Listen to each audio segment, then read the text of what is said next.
자, 들어가겠습니다. 자, 17장을 한번 보도록 하겠습니다.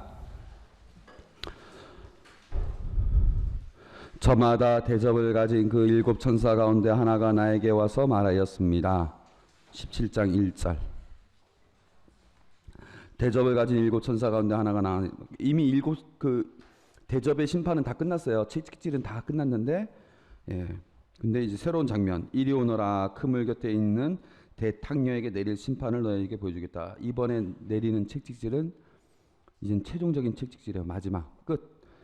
그래서 땅의 임금들이 그 여자와 불륜을 저지르고 땅의 주민들이 그 여자의 불륜의 술에 취하였다. 그 여자는 성령께 사로잡힌 나를 광야로 데리고 갔습니다. 성령께 사로잡힌 나, 이제 또 다른 환시죠. 나는 진홍색 짐승을 탄 여자를 보았습니다. 이 짐승은 바다에서 나온 짐승이에요. 13장부터 계속 나왔던 그 짐승의 몸에는 하느님을 모독하는 이름들이 가득한데 머리가 7이고 뿔이 10이었습니다. 이거 13장에서 묘사했던 모습 그대로입니다. 이 여자에 대한 묘사는 이번에가 처음이에요. 자주색과 진홍색 옷을 입고 금과 보석과 진주로 치장하였습니다. 손에는 자기가 저지른 불륜에 그 역겹고 더러운 것이 가득 잠긴 금잔을 들고 있었습니다. 역겹고 더러운 건 잘 모르겠는데 겉모습만 일단 보십시오. 자주색 옷. 자주색은 아무나 못 입었던 옷이거든요. 비싼 왕들이나 입는 옷이고, 예수님도 그 자주색 옷을 입으셨죠? 십자가에 못 박히시기 전에 자주색 옷을 다 덮어주지 않습니까? 빌라도가. 진홍색 옷, 그것도 비슷한 계열입니다. 그리고 금과 보석과 진주, 여러분들 많이 원하시지 않습니까? 이 중에 하나만이라도 결혼기념일날 서방해주면 얼마나 좋겠습니까? 근데 것 하나도 아니고 다 그냥 종합 세트예요. 금과 보석과 진주 탁, 손엔 또 금잔이 탁, 그래서 탁. 옆에서 봐도 어떠겠어요? 이 사람을 딱 보면 와, 멋있다, 부럽다, 잘 나가는구나. 그런데 여기 그거에 대한 평가가 역겹고 더럽다. 그리고 이마에는 땅의 탕녀들과 역겨운 것들의 어미 대바빌론, 이렇게 이름이 적혀 있다. 그 이름은 하나의 신비였습니다. 신비였다는 뭔 말인지는 잘 모르겠다 이렇게 써졌긴 했는데, 신비라는 말은 내가 보니 그 여자는 성도들의 피와 예수님의 증인들의 피에 취해 있었습니다. 알고 보니까 그 금잔 안에는 그 예수님 믿고 따르는 이들의 피가 있는 거죠. 죽음이. 그러니까 뭡니까? 이 금잔을 먹긴 먹는데 그 금잔 안에 있는 뭐를 먹으면서 막 좋아하는데, 그게 뭐냐? 우리들의 그 믿는 이들의 죽음이에요. 그러니까 믿는 이들의 죽음을 이용해서 지금 이렇게 자기가 치장을 다 하고 돈도 벌고 이렇게 지금 하고 있는 거예요. 자기는. 그러니까 모든 이 화려하고 이랬던 모든 것들의 그 본질을 안에 보니까 남들 다 쪽쪽 빨아먹은 거죠. 쪽쪽 빨아먹은 거예요. 겉으로 봤을 땐 정말 이런데, 여러분들 대기업 재벌, 좀 마음은 아프지만 아무튼 그 미래저축은행 그 김창경 씨 보면 탁, 멋진 차 착 타고 와가지고 탁, 그리고 누가 봐도 깨끗하고 향기 나고 옷도 막 멋있고 이러면 부럽다 하는데, 그 사람의 손에 있는 금잔 안에는 서민들의 피가 가득 담겨 있는 거예요. 그거 먹으면서 겉에서 봤을 때, 야, 정말 좋겠다. 저기서 나한테 콩고물이라도 떨어지면 얼마나 좋을까라고 하지만 그 사람의 본질은 서민들의 피를 쫙쫙 빨아먹으면서 그렇게 막 하고 있는 거예요. 그런 모습이다 이거죠. 지금 이 여자가. 나는 그 여자를 보고 크게 놀랐습니다. 그때 천사가 나에게 말하였습니다. 왜 놀라느냐? 내가 저 여자의 신비와 저 여자를 태우고 다니는 짐승, 머리가 7이고 뿔이 10인 짐승의 신비를 너에게 말해주마. 그 짐승은 어떤 짐승이었어요? 13장에서 보면 막 치명상을 당한 것 같지만 다시 거기서 탁 낫고 막, 그래서 막 이러면은 막 기적과 이적이 막 벌어지고 사람들 이러고 그냥 옆에 땅에서 나온 짐승이 이 바다에서 나온 짐승 앞에서 막 그 쇼를 막 하면 사람들이 막 이러는데, 야, 믿어 빨리 믿어. 이 신상 막 만들고 막 석상 만들어 빨리 믿어. 그때 사람들이 믿을 수밖에 없을 정도 너무 대단하니까, 약장수 하면 안 사면 안 돼, 어쩌고 할 때 다 하나씩 사봐, 피부 어쩌고 하면 다 이런 것처럼 싹 선전하니까 정말 그렇구나. 근데 또 안 믿으면 또 막 쳐요. 그러니까 막 이런 짐승이 어마어마한 짐승인데 그 짐승 위에 또 여자가 딱 있는 거예요. 예? 또 이 여자는 또 얼마나 대단하겠어요. 막 짐승 타고 다니면서 막 근잡 먹고 막 이러면서 옷은 막 화려하고 막 이러니까 사람들이 얼마나 현혹이 되겠어요. 그런 상황인 거예요, 지금. 근데 이 모습에 대해서 근데 그 여자가 그 바다에서 나온 짐승이 또 물 위에 있고 그 물 위에서 딱 대통령가 그렇게 하면서 막 하고 있는데 보십시오. 내가 본 짐승은 전에는 있었으나 지금은 없다. 지금 있는데 또 없다고 또 얘기를 해요. 근데 그것이 지하에서 올라오겠지만 멸망을 향해서 나아갈 따름이다. 이게 짐승의 본질이다. 땅의 주민들 가운데 세상 창조 때부터 생명의 책에 이름이 기록되지 않은 자들은 그 짐승을 보고 놀랄 것이다. 이 얘기는 이미 결정된 것이 아니라 결국에는 믿고 따르지 않는 이들은 끝까지 회개하지 않는 이들은 이 짐승을 보고 감탄하겠지만 그 이유가 전에는 있었지만 지금은 없고 앞으로 나타날 것이기 때문이다. 여기에 지혜로운 마음이 필요한 까닭이 있다. 일곱 머리는 그 여자가 타고 있는 일곱 산이며 로마가 일곱 개의 산으로 구성되어 있어요. 로마에는 일곱 개의 동산이 있어요. 그 다음에 또 일곱 임금이다. 다섯은 이미 쓰러졌고 하나는 지금 살아있으며 다른 하나는 아직 나오지 않았다. 그러나 그가 나오더라도 잠깐밖에 머무르지 못할 것이다. 또 전에는 있다가 지금 없는 그 짐승이 여덟 번째 임금이다. 그러니까 뭐예요? 짐승이 있는데 짐승 머리가 이렇게 일곱 개가 있는데 일곱 개 중에 다섯 개는 있다가 하나는 또 없고 또 하나는 나오다가 얼마밖에 되지 않아서 다시 또 사라지고 일곱 번째가 나오고 그런데 또 여덟 번째가 또 하나가 나올 것이다. 그게 바로 이 짐승이다. 이 얘기는 뭡니까? 서로 말은 안 돼요. 사실 이거 논리적으로 따지면 여러분들 자세히 읽으면 말은 안 돼. 그러나 이 짐승의 본질에 대해서 막 지금 설명하고 있는 중이에요. 지금 제가 조금 이따 해설하겠지만 내가 본 열 뿔은 열 임금이다. 그들은 아직 왕권을 차지하지 못했지만 그 짐승과 함께 임금으로서 권한을 차지할 것이다. 그 짐승 위에 10개의 뿔이 있는데 그것은 그 짐승을 도우는 10개 열 임금이다. 그러니까 많은 임금을 말하는 거죠. 그들은 한 뜻이 되어 자기들의 권능과 권한을 짐승에게 넘겨주고 어린 양을 과 전투를 벌이지만 어린 양이 그들을 무찌르고 승리하실 것이다. 결국에는 이 짐승이 그 16장에 나와 있는 것처럼 어린 양과 싸우러 전투에 나가지만 하르마게돈 전투에 나가지만 결국엔 죽을 것이다. 왜냐하면 어린 양은 주님들의 주님이시고 임금들의 임금이시기 때문이다. 그리고 부르심을 받고 선택된 충실한 이들도 그분과 함께 승리할 것이다. 14장 15장에 등장했던 그 청코노 사람들이죠. 어린 양과 그 부르심을 받은 이들 결국 이길 것이다.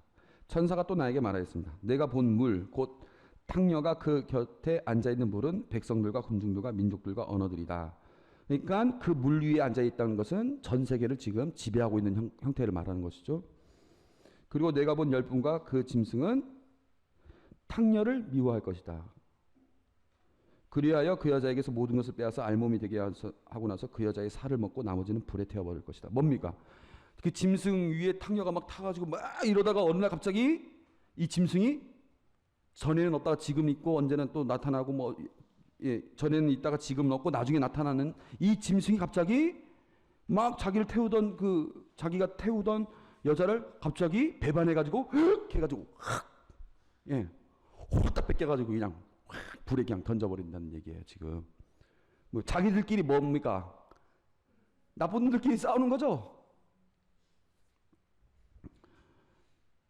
하느님께서 그들 마음속에 당신 뜻을 실행하도록 의지를 불어넣으셔 하느님의 말씀이 다 이루어질 때까지 그들의 뜻이 같이하여 자기들의 왕권을 그 짐승에 넘겨주게 하셨기 때문이다. 내가 본 그 여자는 땅의 임금들을 다스리는 왕권을 가진 큰 도성이다. 그 여자는 결국은 큰 도성이라는 로마를 지금 상징하고 있다는 걸 얘기하는 거죠. 그래서 전투를 벌이기 전에 지금 상황에 대해서 지금 설명을 했어요. 어떤 거냐? 이 짐승 위에 어떤 여자가 있었는데 이 짐승이 지금 용과 그 거짓 예언자와 함께 지금 어린 양과 전투를 벌이기 바로 직전에 자기 위에 타고 있는 여자를 먼저 확 이렇게 해버린다는 겁니다. 그리고 난 뒤에 어린 양과 전투를 탁 나간다는 거예요. 근데 전투 나가자마자 진다는 얘기예요. 지금 이 스토리가 지금.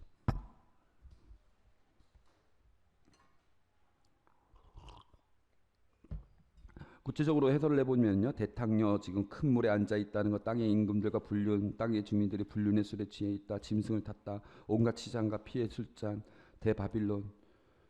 대탕녀는 우상 숭배화시키는 대하 로마의 특성을 보여준다는 거죠. 대하 로마라는 것은 로마 여신이라는 뜻입니다. 로마 자체가 하나의 여신이라는 거죠. 근데 사람들은 신전, 제가 지난번에 설명했던 신전이 딱 있고 앞에 이제 대하 로마 딱 이름이 있고 그 앞에서 막 사람들이 막 제물을 바치고 꽃을 바치고 막 그러면서 로마 그 신상을 만들고 그래서 막 그 앞에서 막 경배하고 막 그럽니다. 근데 얼마나 그 화려하겠어요. 근데 이 세례자 요한은 아니 그 파트모스의 요한은 뭐라고 하느냐면은 저게 무슨 여신이냐. 여러분들 여신 요새 그런 말 하죠. 연예인들 여신 포스 장렬, 예? 여신 등극했다고. 저게 무슨 여신이냐. 여신이 아니라 뭐라고? 대탕녀. 탕녀들 중에서 대탕녀다. 역겹다. 그래서 저는 대탕녀다라고 지금 얘기를 하는 것이죠. 옛날 그 구약 시대에 보면 창녀들이 어떤 창녀들이 많았습니까? 신전 창녀들이 많았어요. 예? 신전에서 거짓 신들, 이교도 신들하고 이렇게 뭐라고 합니까? 이제 하늘의 신과 땅의 신이 만나기 위해서는 예? 서로 자극을 줘야 돼요. 그러면 하늘의 신이 땅의 신에게 씨앗을 막 뿌리는 거예요. 그게 뭐예요? 비 같은 거, 비. 예? 비를 막 떨어뜨려야 그 땅의 식물이 밭에서 온갖 열매들을 맺는 거예요. 예? 씨 뿌리게 하늘의 신 남신이 여신에게 그렇게 그러니까 성교를 하게끔 만들어야 된다. 그렇게 하려면 어떻게 해야 되느냐? 내가 제사를 바칠 때 하늘의 신에게 경배를 할 때 하늘의 신에게 성욕을 자극시켜야 되는 거예요. 그래서 신전 안에서 뭘 하느냐? 자기가 성교를 하는 거예요. 성교를 하면 어떻게 되느냐? 신들이 그걸 보고 흥분해 가지고 땅의 신에게 씨앗을 뿌리는 거예요. 비를 막 내리게 하고 막 그런 생명력을 막 전달하는 거예요. 그런 이제 땅의 신이 그걸 싹 받아가지고 생명을 막 움트게 하고 막 그러는 거예요. 그게 제사 방식이에요. 우상 숭배하는 거. 그게 구약 시대에도 있었어요. 그런 것들이. 그러니까 뭐라고 합니까? 우상 숭배하는 것들, 창녀 같은 것들 그렇게 하느니 계속 예언자들을 시켜서 욕해왔거든요. 그거의 최고 절정을 보여주는 게 바로 이 로마다라고 지금 얘기를 하는 거죠. 여신은 무슨 여신? 창녀지 창녀. 이렇게 얘기를 하는 거예요 지금. 그러니까 실제로 음란한 행동을 하기도 하고 그 음란한 행동의 본질이 또 우상 숭배이기도 하고 그래서 우상 숭배라는 말하고 이 간음 혹은 창녀와 노란하는 거랑 거의 같이 쓰이는 말들입니다. 구약에서부터. 큰 물에 앉아 있다는 것은 이 제국적 이미지. 예? 이 물은 그 온 세계를 상징한다 얘기 나와 있지만 그 위에 앉아 있다는 것은 그런 제국적 이미지를 얘기하는 거죠. 하느님은 어디 앉았었어요? 하느님은 어디에 앉았어요? 여러분들 묵시록 4장 보면 어자에 탁 앉아 있는데 이 여자는 또 감히 어디 앉아 있는 거예요? 큰 물에 탁 앉아 있는 거예요. 네? 뭡니까? 내가 신이다. 응? 내 앞에 대적할 자 있느냐? 그런 자세인 것이죠. 나를 믿고 따라라. 내가 신이다. 내가 여신이다. 나를 믿고 따르면 너희들은 죽지 않을 것이다. 너희들은 번영할 것이다. 예? 박스 로마나 로마의 평화가 너희들에게 가득하기를. 예? 주님의 평화가 여러분과 함께라는 것처럼 로마의 평화가 여러분들과 함께 나를 믿고 따르면 이렇게 지금 얘기하는 거예요. 큰 물에 탁 앉아 있는 거죠. 아닌 게 아니라 그때 당시 역사적 배경이 정말 그래야만 됐었던 것 같은 거예요. 로마를 믿고 따르고 이래야만이 돈도 벌고 자기네 지방이 안정이 되고 옆에서 침략이 들어와도 로마가 다 알아서 쳐주고 이러니까 로마를 믿고 따라야 됐던 거예요. 그런 거죠. 그러니까 땅의 임금들, 땅의 주민들이 그 영향력에 다 이제 현혹이 되는 거죠. 짐승은 로마의 번영, 군사적인 패권. 짐승은 로마에 있어서 군사적이고 정치적인 이미지고 이 대탕녀 바빌론은 그들의 경제적인 이미지를 말하는 거예요. 똑같은 로마의 두 가지 면모죠. 온갖 치장을 냈는데 제가 아까 설명했던 거죠. 박해에서 절정에 이른다는 것. 이 모든 번영은 결국은 하느님을 반역하는 데에서 오는 것이었다. 이 얘기를 하는 것이죠. 근데 왜 하필이면 로마를 로마라 부르지 않고 대바빌론이라고 불렀을까요? 바빌론이 뭘 했어요? 이스라엘 백성을 멸망시켰죠. 587년에 기원전 587년에 이스라엘에 가가지고 예루살렘 도성을 함락시켜가지고 완전히 뭉개뜨리고 거기 있는 포로들을 다 데리고 가가지고 약 50년 동안 유배 생활을 보내거든요. 바빌론에서. 그러다가 나중엔 바빌론에서 약 50년이 지난 다음에 돌아왔지만 대희년이 되는 그 해에 돌아왔지만 키루스를 통해서 칙령이 내려져 돌아왔지만 그런 것처럼 로마가 70년에 예루살렘 성전을 함락시켰던 적이 있었어요. 그래서 로마의 별명이 바벨론이었어요. 근데 이 요한은 그 별명을 이용해서 이 특성을 얘기하는 거예요. 뭐냐? 우리는 지금 바빌론 유배에 있는 이스라엘 백성들처럼 우리도 지금 로마 치하에서 우리가 유배 생활을 하고 있다. 신앙적인 유배 생활을 하고 있는 것이다. 마치 이집트에서 노예 생활을 하고 있는 것처럼 바빌론에서 유배 생활을 하고 있는 것처럼 우리도 그렇게 지금 유배 생활을 하고 있는 것이 뿐이다. 그러나 모세가 결국 이집트에서 하느님의 대변인으로서 파라오와 싸워가지고 10번째 재앙을 통해서 결국 탈출했던 것처럼 바빌론 유배에서 키루스의 칙령을 통해서 50년 만에 나오는 것처럼 우리도 로마 하에서 이렇게 고통만을 당하고 있지는 않을 것이다. 하느님은 우리를 결국 이 상황에서 구원해 주실 것이다 라는 것을 말하기 위해서 바빌론이라는 용어를 쓴 겁니다. 이 짐승에 대해서 전에는 있었으나 지금은 없다. 그것이 또 올라오겠지만 멸망을 향하여 나아갈 따름이다. 이 말이 한 3번 정도 나와요. 지금 우리가 읽었던 17장에서. 5은 이미 쓰러졌고 하나는 지금 살아있으며 다른 하나는 아직 나오지 않았다. 뭔 말인지 도저히 모르겠죠? 말도 안 돼요 지금 뭐. 또 전에는 있다가 지금은 없는 그 짐승이 8번째 짐승이다. 지금 이렇게 3번이나 나와요. 짐승은 네로의 전통을 잇는 반그리스도교적인 로마 황제 권력을 말하는 거예요. 근데 이들의 머리가 7개예요. 그러니까 이 머리는 로마 황제 권력이 각각의 황제들로 지금 이어져 오고 있다는 뜻입니다. 이 머리가 7개라는 얘기는. 근데 그 머리, 그러니까 로마 황제 권력이 쭉 이어져 오고 있는 이 짐승인데 그 중에 5은 이미 쓰러졌고 하나는 지금 살아있으며 다른 하나는 아직 나오지 않았다. 이렇게 얘기했죠. 그러니까 5번째는 요한이 글을 쓰던 당시 황제 이전 황제들, 그게 뭐 일일이 5이 누구를 말하는 건 그건 중요하지 않아요. 아무튼 그만큼 많은 사람들이 있었는데 그들은 이미 다 갔고 하나는 지금 살아있으며, 그러니까 요한이 글을 쓰던 당시 도미티아누스 황제는 지금 살아있으며 다른 하나는 아직 나오지 않았다. 7번째는 아직 오진 않았다. 그렇죠? 그 다음에 또 전에는 있다가 지금이 없는 그 짐승이 8번째 임금이다. 이렇게 얘기됐죠. 그러니까 도미티아누스 황제가 있고 난 다음에 어떤 황제가 오지만 그들은 오자마자 바로 없어진다. 그렇게 표현이 나와 있거든요. 여기 뭐라고 나와 있냐면은 그가 나오더라도 잠깐밖에 머무르지 못할 것이다. 7번째는 나오더라도 잠깐밖에 있지 않아요. 그 다음에 8번째가 온다. 그게 이 짐승이다. 그러니까 뭐냐? 네로의 전통을 잇는 로마 황제 권력이 8번째 다시 나온다. 이런 얘기예요. 이 8번째 임금은 돌아온 네로 전설. 네로가 로마 제국이 있으면 티그리스 유프라테스 건너편에 파르티아라는 또 제국이 있었어요. 이 파르티아 제국은 로마가 아무리 싸워도 거기를 점령을 못하는 거예요. 로마한테. 지금 미국이 제일 두려워하는 게 어느 나라입니까? 중국만큼은 큰 소리를 못 치는 거예요. 지금 미국이. 예. 그런 것처럼 로마가 아무리 싸워도 이 파르티아만큼은 어떻게 안 되는 거예요. 그들은 활도 잘 쓰고 막 말도 잘 타고 막 그런 이들이었거든요. 근데 이 전설이 뭐가 있어요?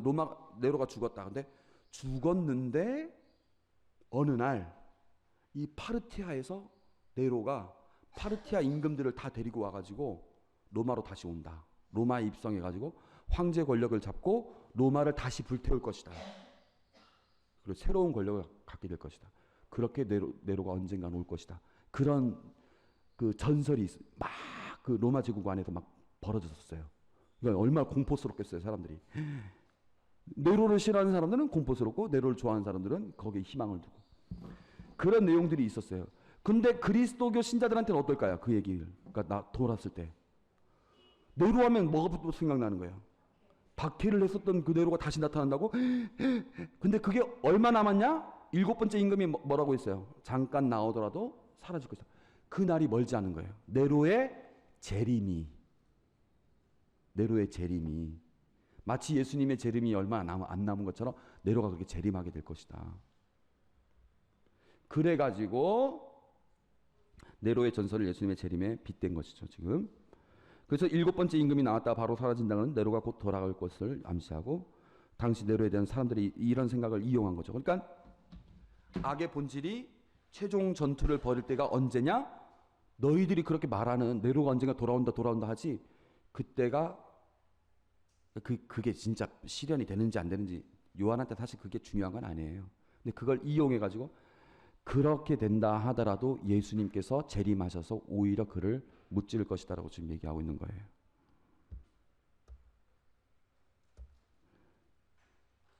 그래서 18장을 보면 결국에는 바빌론이 무너지게 됩니다. 무너졌다 이 바빌론이 나왔죠. 예, 불바다가 되고 뭐 어쩌고저쩌고 막 하고, 19장에서는 그래서 막 좋아하고, 19장 11절 흰말을 타신 분, 이 어린 양이죠. 어린 양이 흰말을 타시고 나타나셨고, 19장 19절에 보면은 짐승과 땅의 인군들과 그 군대들이 말을 타신 분과 그분의 군대에 맞서 전투를 벌이려고 모여 있었다. 그러니까 네로 황제가 뭐 네로라고 꼭 얘기를 안 하더라도 그 돌아온 네로가 로마를 점령하고 난 뒤에 새롭게 권력을 가지니까 이제 완전 본격적으로 어린 양과 싸움을 벌인다는 얘기죠. 그랬는데 짐승이 붙잡히고 거짓 예언자도 붙잡히고 여러 짐승의 상에 경배했던 자들도 다 속았고, 그래서 유황이 타오는 불못에 산채로 던져졌고, 그래서 새들이 그들의 살을 배불리 먹어버렸고, 그래서 완전히 죽어버립니다. 그랬는데 천년 통치, 그러니까 이제 1차전이 끝나고 천년 통치를 했고, 천년 통치를 하고 난 다음에 사탄의 패망, 사탄이 감옥에서 다시 풀려나온 거예요. 그러니까 이겼는데도 끝까지 남아가지고, 예? 하여튼 최대한, 예? 이겼는데도 거기서도 아무튼 이길 만큼 완전히 이겼는데도 그래도 다시 나오는 거예요. 그러니까 그만큼 하느님에 대해서 조금도 돌아설 의지가 전혀 없는, 예? 천년이나 통치하면서 도저히 너는 제발 좀 회개하라고 할 만큼 다 쥐어짜고 천년까지도 하고, 하여튼 여기서 표현할 만큼 다 할 정도로 아무리 하느님이 기다려도 결국에는 어떻게 했느냐? 다시 또 반항하러 나온 겁니다. 예? 그러니까 너는 예? 포기. 넌 도저히 안 되겠다. 한번 그렇게 죽이면 끝 아닙니까? 끝인데도 하나님은 한 번 더 기회를 준 거예요. 예? 천년 통치를 하면서 그동안 어떻게 해봐라. 그랬는데도 다시 나와가지고 싸웠어요. 그러니까 어떻게 해요? 안 되겠다, 너는. 두 번째 죽음. 완전히. 하나님이 기다리면서 끝까지 회개를 바랬는데도 결국에는 덤비니까, 그래, 지구를 떠나거라 해가지고 불과 유황못에 던져버립니다. 그랬더니 새하늘과 새 땅이 쭉 내려오는 것이죠. 그래서 결정적이고 종말론적인 심판 집행이 이루어졌습니다. 바벨론이 멸망했고 사탄과 죽음까지도 멸망이 됩니다. 이제 남은 건 뭐냐? 구원이다. 새 예루살렘이 내려옵니다. 책에서 기록된 이들이 이곳에서 살게 되고 어린 양이 거기에 중심에 있고 거기서 생명의 강이 흘러 넘치고 거기에 나무가 있는 건 생명나무가 있는 것이죠. 이게 마치 에덴 동산에서 막 강이 네 줄기로 나와가지고 거기서 이제 막 금문 뭐 온갖 보화가 있는 것처럼 새 예루살렘이 그런 모습을 갖고 있는 거예요. 옛날 에덴 동산의 모습과 같은 모습, 아니 그 이상의 모습이 막 묘사되어 있죠. 창세기 그 2장에 나와 있는 모습. 그래서 본래의 인간이 하나님께서 창조하셨던 모습 그대로, 아니 그것 이상, 뭡니까? 창조는 됐는데 그 이상의 창조. 그래서 어떤 창조냐? 새하늘과 새 땅의 창조가 이루어졌고, 에덴 동산도 예전의 에덴 동산 이상의 모습, 그걸 우리가 에덴 동산을 부르지 않고 이제는 새 예루살렘이라고 부르는 새로운 에덴 동산, 거기서 하나님을 막 찬미하면서 결국엔 구원을 받는 모습이 나오죠. 그래서 새 예루살렘의 모습을 보면 바빌론하고 아주 대비가 됩니다. 바빌론이라고 불렸는데 이게 새 예루살렘. 그러니까 바빌론은 예루살렘을 쳐 부셨죠? 예, 역사적으로 봤을 때. 근데 새 예루살렘이 결국엔 이기는 거예요. 예? 근데 바빌론은 창녀예요. 근데 여러분들 21장 보면 여기 2절 보면은 새 예루살렘이 신랑을 위하여 단장한 신부처럼 차리고 있었다. 이거 얼마나 어린 양의 신부예요. 이 창녀는 땅의 임금과 주민들과 분류를 막 저지르고 있었는데 여기서는 민족들이 이 주민들 결국에는 뭐 회개를 하지 않았지만 회개했던 모든 민족들이 그 도성의 빛을 받아 걸어다니고 땅의 임금들이 자기들의 보화를 그 도성으로 가져가고 불륜이 아니라 질서 잡히면서 그 빛 안에서 평화롭게 지내는 모습, 화려한 모습, 뭐 자주색과 진원색 옷, 금과 보석, 진주로 치장했는데 여기 새 예루살렘은 광채가 매우 값진 보석 같고 수정처럼 맑은 벽옥, 이런 뭐 여러 가지 표현들, 하느님의 영광으로 빛나고 여기는 화려한 세계, 완전히 대비가 탁탁탁 듭니다. 불결하고 더럽고 사람들을 마술에 속게 하고 이랬는데 새 예루살렘은 부정한 것은 그것도 얼씬하지 못하게 되어 있고 순교자들의 피로 망친 상태인데 여기는 생명의 강과 낭보로 사람들을 살리고 있고 여기 죽이고 살리고 그 모습이 그냥 정말 도식적으로 탁탁탁탁 대조가 되게 돼 있어요. 그러니까 누가 보더라도 여기서 살고 싶은 생각이 드는 게 아니라 여기서 살고 싶은 생각이 들게 되는 거죠. 로마 치하에 있었던 사람들이 정말 우리 여기 꿈꾸면서 살자 이렇게 하게끔 되어 있는 거죠.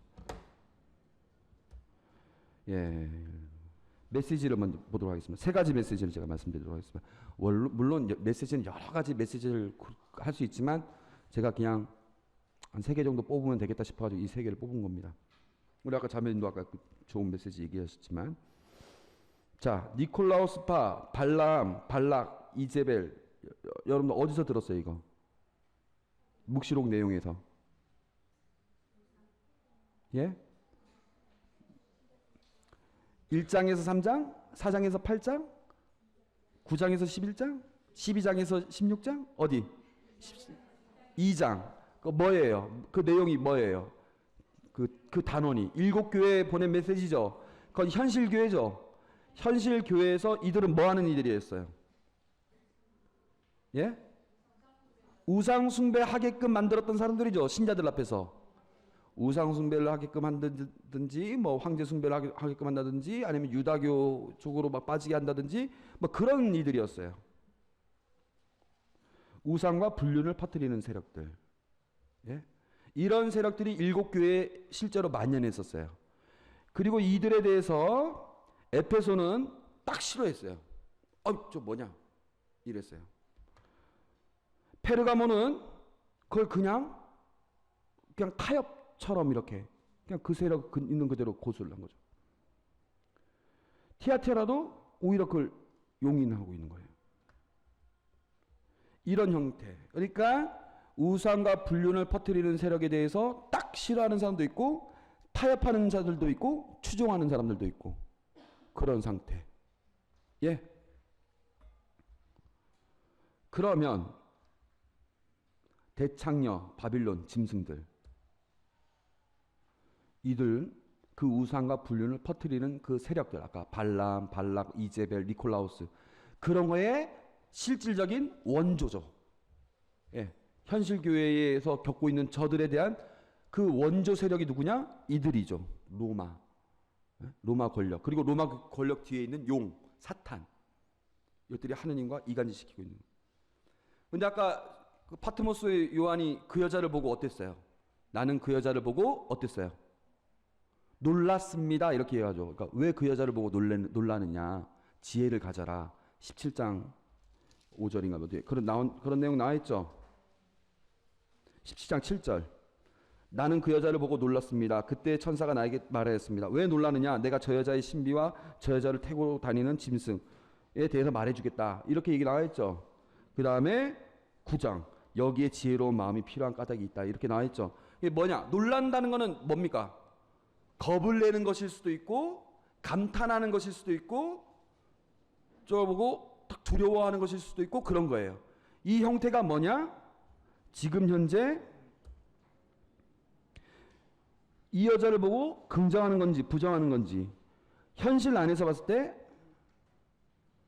이 로마를 보면서 신자들이 지금 놀라고 있다는 거죠. 지금 그 놀란다는 것은 어떤 사람들은 타협을 말하는 것일 수도 있고, 공포를 말하는 것일 수도 있고, 저항을 말하는 것일 수도 있고, 지금 놀람이 지금 그런 상태예요. 지금 역사적인 배경이 7편지에도 이미 발람, 이제벨, 니콜라우스 파를 통해서 그런 모습을 보여주는 것처럼 로마 전체에 대해서도 지금 신자들이 그런 상태라는 거죠. 지금 박해를 벌이고 있는 상황에서 타협을 할 수도 있고, 공포를 가질 수도 있고, 저항을 가질 수도 있고. 왜? 너무너무 무시무시한 세력이니까. 그때 여러분들 뭐를 해야 되느냐? 지혜를 가져라. 로마에 현혹되지 말고 그 본질을 꿰뚫어라. 김대건 신부님이 그 당시 삼천리 강산의 최고 권력인 임금 앞에서 어떻게 했어요? 야, 너는 외국말도 할 줄 알고 지도도 그릴 줄 알고 서양 사람들하고도 잘 알고 내가 너한테 주고 다 줄 테니까 주고 다 줄게. 너 같은 인재가 없다. 그럴 때 김대건 신부님 어떻게 해야 될까요? 타협할 수도 있고, 그 임금의 권력 앞에서 공포감을 느낄 수도 있고, 아니면 거기에 저항할 수도 있고, 여러 가지 마음의 방향들이 있겠죠. 그때 하나님께서는 김대건 신부님 마음속에 뭐라고 얘기를 하겠어요? 분별해라. 저 왕의 본질을 봐라. 왕의 본질이 뭐냐? 내 앞에서 아무것도 아니다.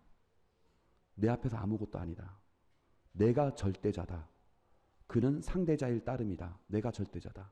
나를 믿고 따라야 된다. 네? 김대건 신부님은 그 앞에서 공포스러웠겠지만, 타협하고 싶은 유혹이 있었겠지만, 결국에는 나는 천주님 앞에 죽는 것이 영광이라고 얘기하고, 그 여러 가지 그 재능도 다 버리고 타협하지 않고 그냥 단칼이 아니죠. 7번, 8번째인가 맞아서 결국엔 돌아가셨는데, 그렇게 해서 치명자, 순교자 되지 않습니까?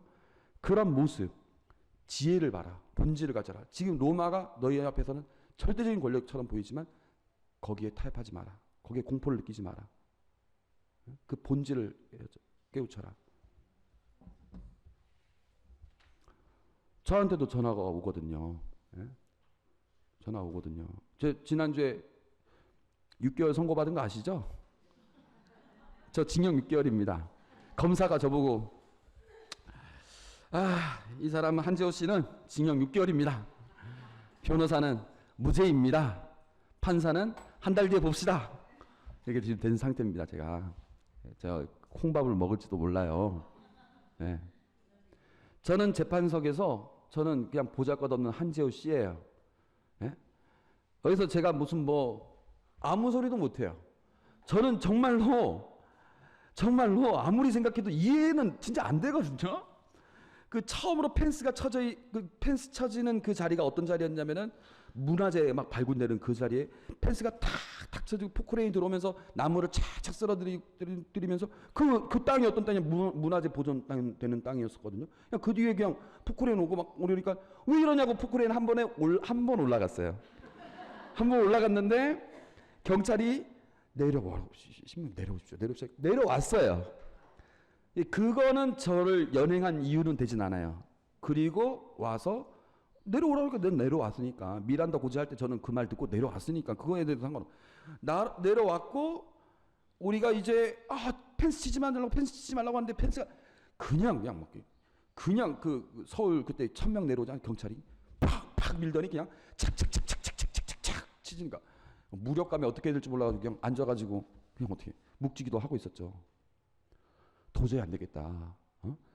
저 밀어붙이자 해가지고 몇몇 신부님들하고 활동가들하고 이제 할망들하고 여대생들 뭐 이런 사람들이 갑자기 팍 일어나가지고 막 왜 이러냐고 막 신랑이 붙었어요. 신랑이 붙는 사이에 신부님 그냥 연행해 해가지고 신부님 한 분이 연행됐어요. 나는 여기서 어떻게 되는데 이 신랑이 붙은 사이에 신부님 한 명이 연행되고 그 할망들하고 여대생들이 막 이렇게 하면서 막 다쳐요 막 이러는 상황이었어요. 당신들이 경찰 맞냐고. 왜 저렇게 사람들 다치게 만드냐고. 조심하라고. 왜 연행하냐고. 난 그렇게 했어요. 그다음 연행할 거면 나도 연행하라고. 이렇게 했어요. 나 뭐 잡아가지고 연행할 거면 연행해 뭐 이렇게 한 것도 아니고 연행할 거면 연행해 했는데 뒤에서 야 연행해. 그래서 끌려갔어요.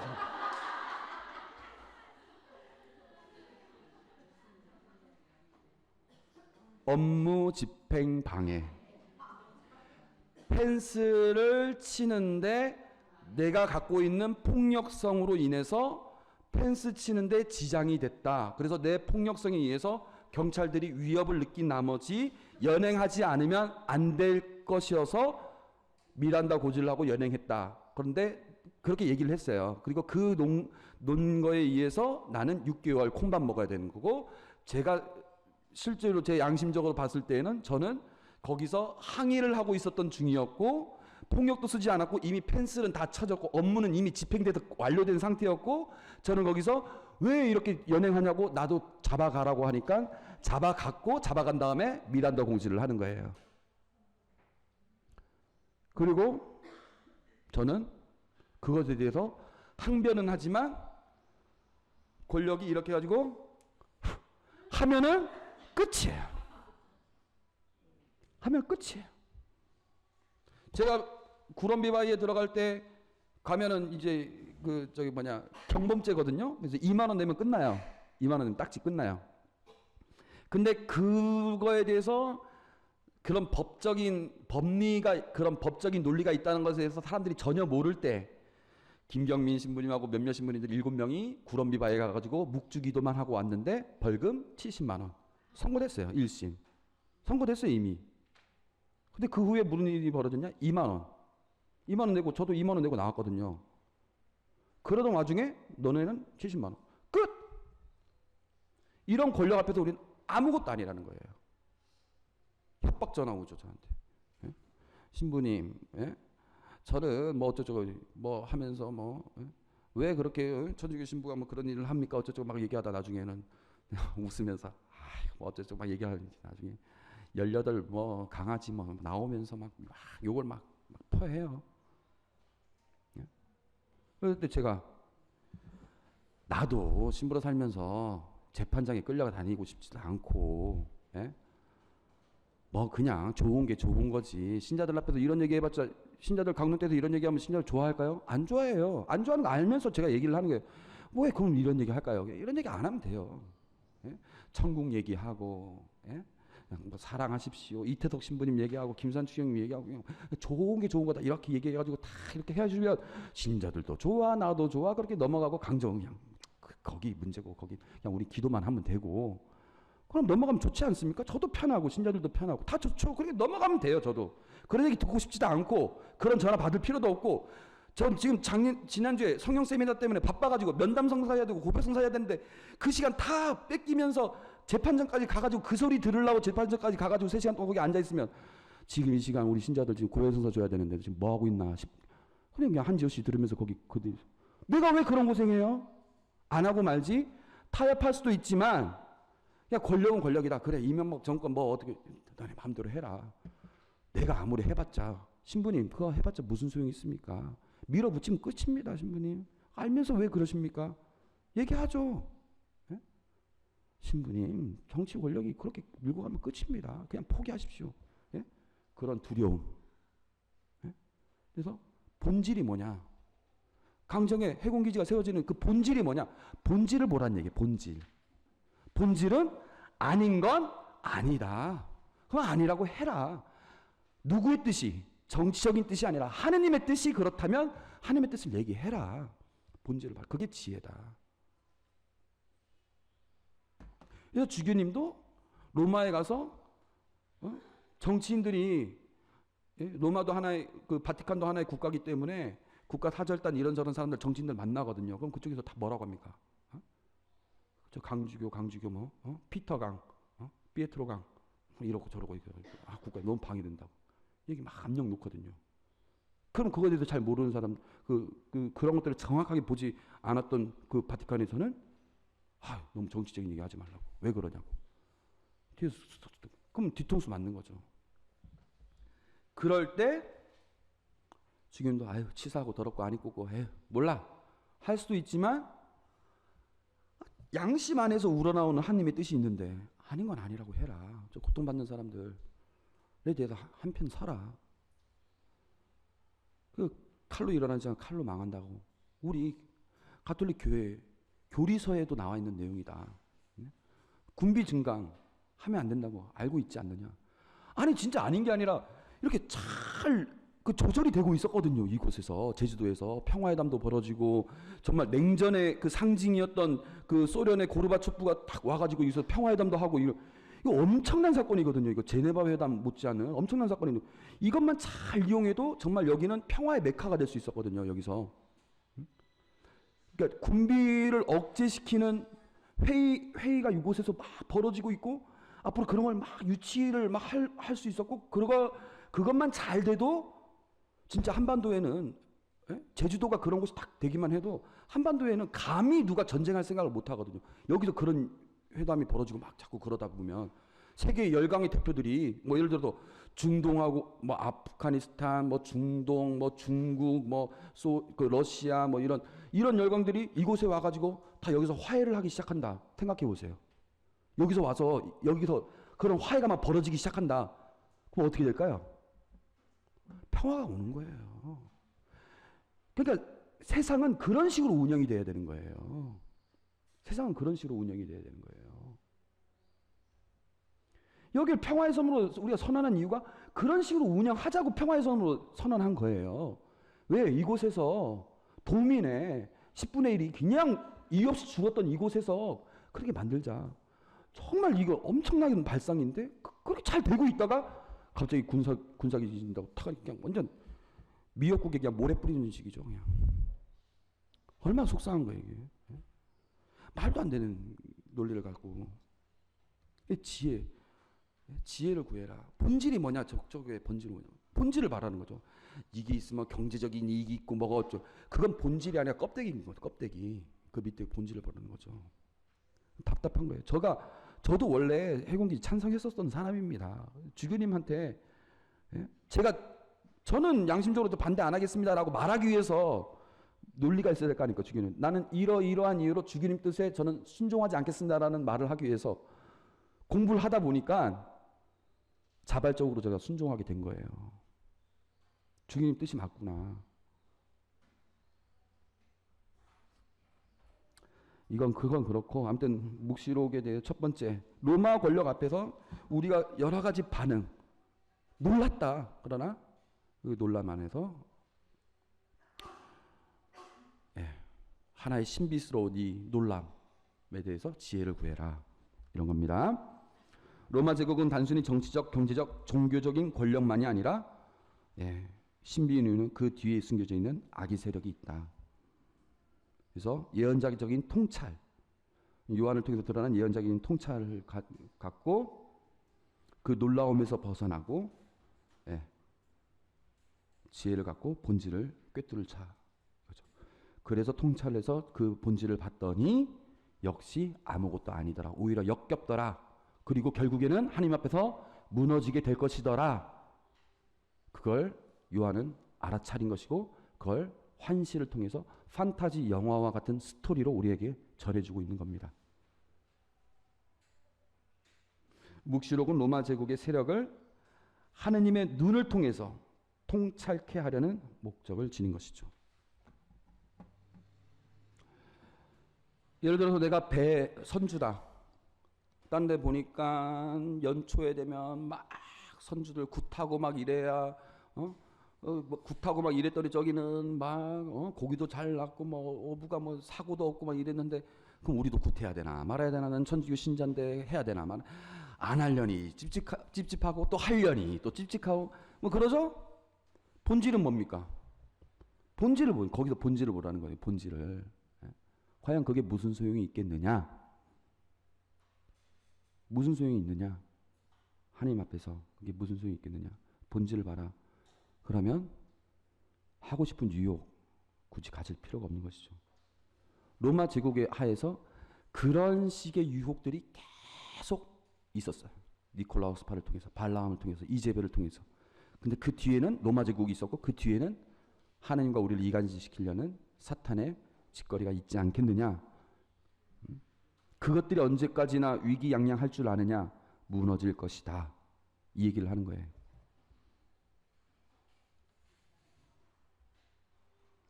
하느님은 악의 세력 앞에서 도대체 무엇을 하시느냐? 거룩하고 참되신 주님, 저희가 흘린 피에 대하여 땅의 주민들을 심판하고 복수하신 것을 언제까지 미루시렵니까? 얼마나 로마 제국하에서 박해받으면서 이런 얘기들을 했을까요? 차라리 우리가 하느님을 제대로 믿지 않아서 박해받았다면 내가 벌 받는구나 하느님으로부터 이렇게라도 얘기하지. 우리는 정말 믿고 따르고 막 열심히 했는데도 이렇게 죽어가는 거, 하느님 정말 이 세상 통치자입니까? 하느님 왜 침묵하십니까? 벙어리 하느님 같은 이런 상황에서 이 세상의 진정한 통치자라면 왜 신앙인들이 박해로 고통을 당하는가? 이런 질문을 사람들이 할 때에 요한묵시록이 나온 거죠. 악의 세력이 우주의 중심이 아니다. 신적인 실제가 있다. 여러분 뭐라고 합니까? 주님의 기도. 하늘에 계신 우리 아버지가 있다. 아버지의 이름이 거룩히 빛나실 것이다. 아버지의 나라가 오실 것이다. 아버지의 뜻이 하늘에서와 같이 땅에서도 이루어질 것이다. 그게 묵시록의 메시지입니다. 주님의 기도 그대로. 하느님은 침묵하고 계시는 것이 아니다. 아직 그 이름이 다 드러난 것이 아니고 아직 그 나라가 오지 않았을 뿐이고 아직 그 뜻이 이 땅에 온전히 이루어지지 않았을 뿐이지만 언젠가는 그렇게 하실 것이다. 나는 그것을 이미 하나님 안에서 보았다. 나는 이미 그것을 느꼈다. 그런 확신을 갖게 됐다. 이게 요한이 말하는 묵시록의 내용입니다. 하나님께서 진정한 우주의 중심이다. 그래서 막 그런 비유사들이 막 나온 것이죠. 악의 멸망은 반드시 이루어질 것이다. 그러므로 악의 세력 앞에서 용기를 내라. 악과 대항해라. 복수를 하는 것이 정의의 실현은 아니다. 복수를 언제까지 복수하시렵니까? 라고 했지만 그것이 아니라 구원을 주신다는 얘기죠. 그래서 하느님은 복수를 원하시진 않았어요. 그래서 바빌론도 보면 자기 스스로 자초가 되죠. 짐승에 의해서 자기네들끼리 악과 악 안에서의 부조리 때문에 자초가 되죠. 그리고 하느님은 제가 아까 얘기했죠. 끝까지 진짜 말 그대로 끝까지 회개를 바라면서 채찍질을 계속 정말 도저히 안 될 때까지 계속 하시죠. 그러니까 표현할 만큼 다 표현한 거예요. 요한 묵시록에서는 하나님은 정말 최대한까지 0.00000000001%의 가능성이 있는 한 참아주셨어요. 천년 통치라고 하면 말 다 한 거 아닙니까 진짜. 그랬는데도 하나님께 저항하니까 하나님 그냥 불과 유황못에 던지고 죽음과 저승까지도 던져버리죠.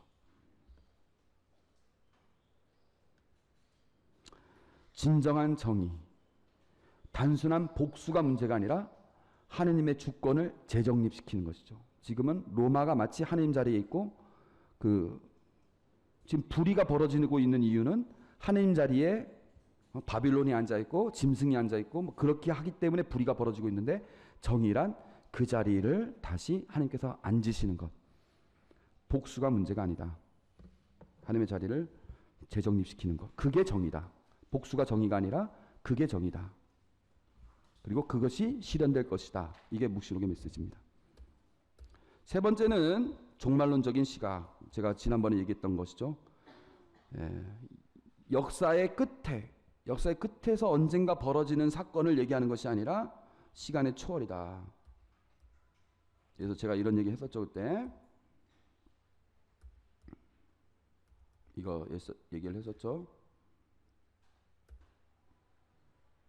그래서 이런 시간의 초월 안에서 벌어지고 있는 본질적인 사건, 이건 본질적인 사건이죠. 본질적인 사건을 통해서 지금 우리가 겪고 있는 사건을 재해석하라, 이런 얘기입니다. 좀 말은 어렵지만 여러분들이 좀 잘 묵상해 보시기 바랍니다. 악의 끝을 보여주면서 악의 끝이 아니라 제가 얘기했듯이 무시무시한 심판이 아니라 구원을 위한 심판이 최종 목적이라는 것. 그래서 묵시록은 막 무서운 책이 아닙니다. 아이고, 복사 수고하셨습니다. 질문해 주십시오. 좀 뭐 완전히는 아니더라도 대략 묵시록이 이런 가닥으로 우리가 이해된다는 어떤 그 맥락은 여러분들이 아셨죠? 어떤 열쇠 정도는. 그러면 정말 다행입니다. 묵시록은 제가 너무너무 매력적이에요. 저는 진짜 묵시록 너무너무 매력만 느껴요. 묵시록을 읽기 시작하면서 다른 게 재미가 없어졌어요. 진짜로. 그 정도로 정말 매력적인, 이거 아직도 저는 제가 제 인생을 통틀어서 묵시록에 대해서 공부할 거에 한 100분의 1 정도 지금 파고든 것 같아요. 너무너무 무궁무진해요. 지금 보면 볼수록. 아직도 99가 남았어요. 그거 언제 다 할지 모르겠지만, 다 할 수나 있으려나 모르겠지만은 그 정도로 무궁무진한 게 지금 제 앞에 이렇게 보여요. 그걸 제가 지금 다 못하고 있는 것 뿐이죠. 그래서 여러분들도 묵시록 많이 사랑하시기 바랍니다.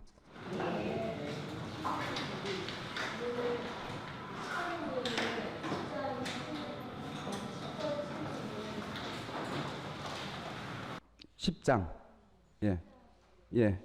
일곱 나팔이죠.